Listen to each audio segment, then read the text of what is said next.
It was the National House Builders Awards at Cheltenham Racecourse, the pocket-sized comedian replies.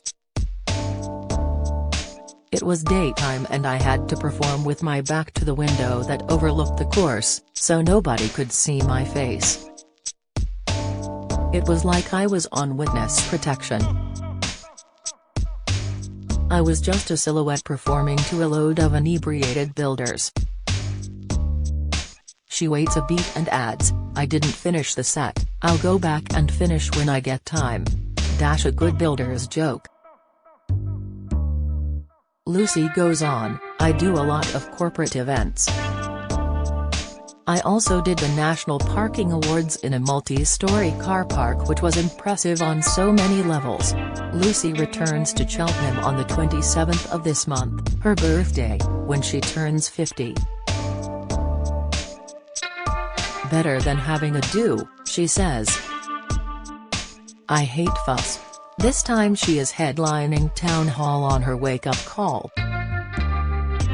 "I do the show in pyjamas," Lucy tells me. "The gag is that's all I'm wearing for the rest of my life, I'll never wear clothes again. It's weird but also quite cozy. I've got brilliant slippers. That hour on stage is the most comfortable I'll be all day." Mum of two, Lucy was born in Croydon, South London.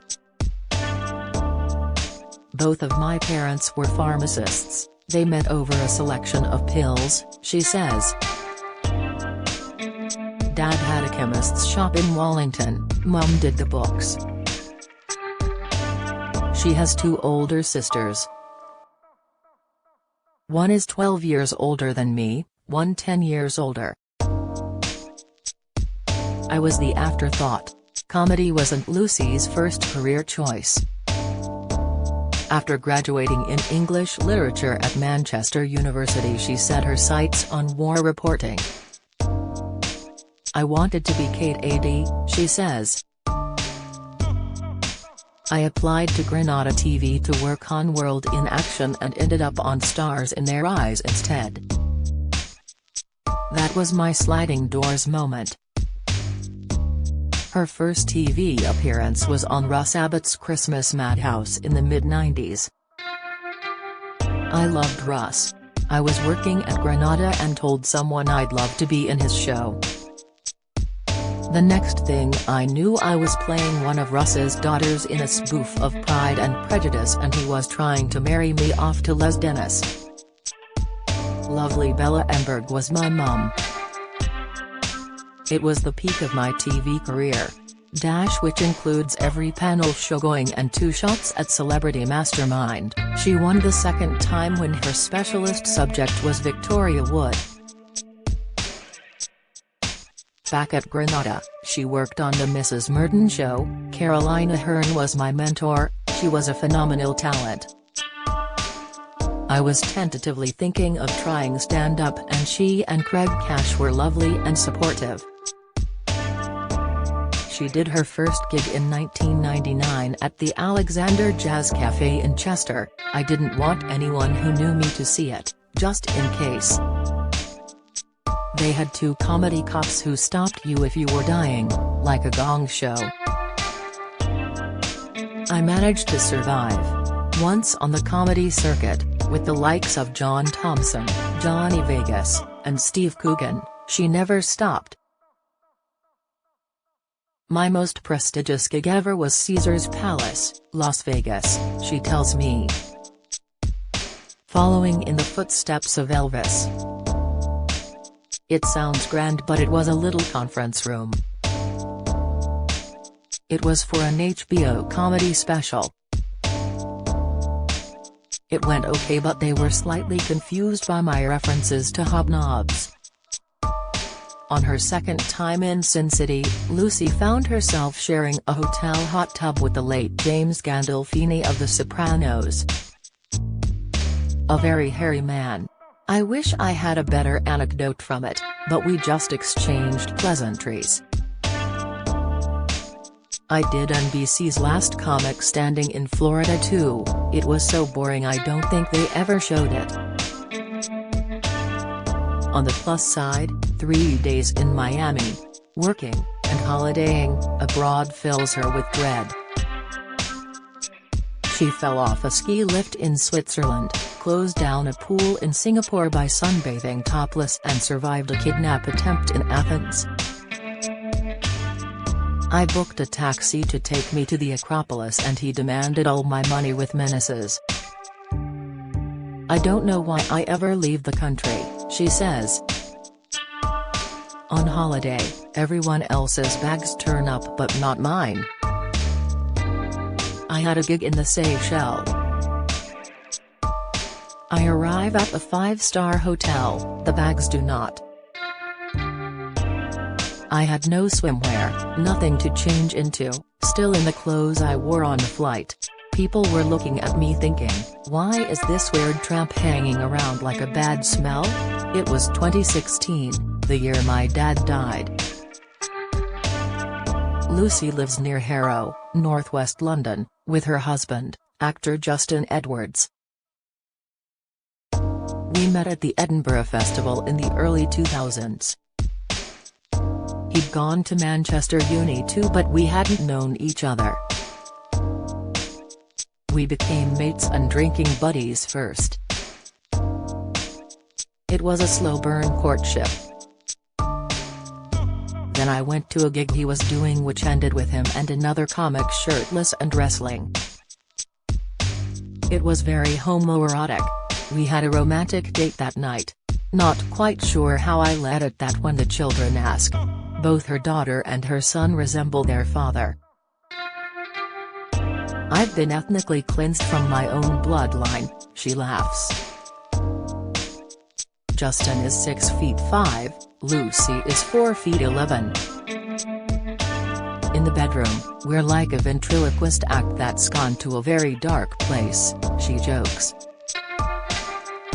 They're happily married despite her carelessness. I'm a terrible timekeeper and I lose everything all the time, she admits. I live on the edge of another dimension you see and things slip through. I also forget my keys, getting my husband up at 2 a.m. after a gig. I'm a forgetful incompetent nightmare but therefore I'm also quite self-deprecating. They married at the end of 2009, forcing her to substantially rewrite her French show Fool's Gold. The whole show was about how I didn't want a gold ring, I didn't want to get married, it ruined the show.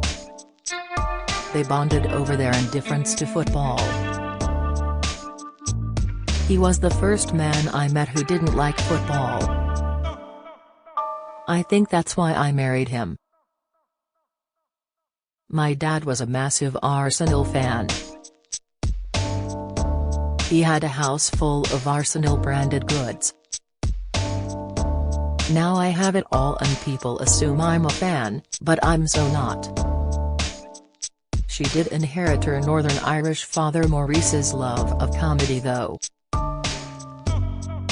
He worshipped the great Dave Allen. I used to do a Dave Allen impression with a glass of whiskey and one of my dad's fags when I was 7 or 8, there was no health and safety then. His show, Allo Allo, and Hi to Hi, were the staples of my childhood. I saw Ken Dodd 3 times at Croydon Fairfield Halls, my dad was a huge fan. Dame Edna was amazing. And we saw Michael Barrymore there at the height of his powers. He'd just come out and my dad was quite homophobic but when Michael did a bit about coming out even he had a tear running down his cheek. Lucy's sisters used to sneak her into Ballum's Banana Cabaret Comedy Club underage to see people like Julian Clary when he was the Joan Collins fan club, Jo Brand when she was the Sea Monster and Jeremy Hardy.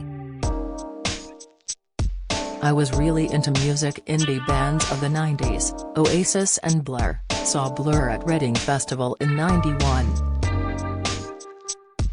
She was a shy teenager, who she recalls looked slightly gothic and miserable at local clubs like the Blue Orchid, where the cool popular kids hung out. Her first public performance was singing at the Fairfield Halls with her primary school, followed by a comic routine in the Brownies aged 7 or 8, which won her an entertainer badge. Ironically, her 2019 tour Brownies, Be Prepared was cancelled due to unforeseen circumstances. Since having children, Porter has broadened her horizons. She acted in West End and wrote the thought-provoking play The Fair Intellectual Club, which spawned a 2016 Radio 4 six-parter. She hosts a quiz-related podcast with Jenny the Vixen Ryan from ITV's The Chase, and last year she had a bit part in EastEnders. I played Rita, my mum's name, a struggling single mum too tired to dress properly. I turned up at the wardrobe. They took one look at what I was wearing and said, "You're fine to go." I'm sure the great British public will demand my return. What is happening where you live?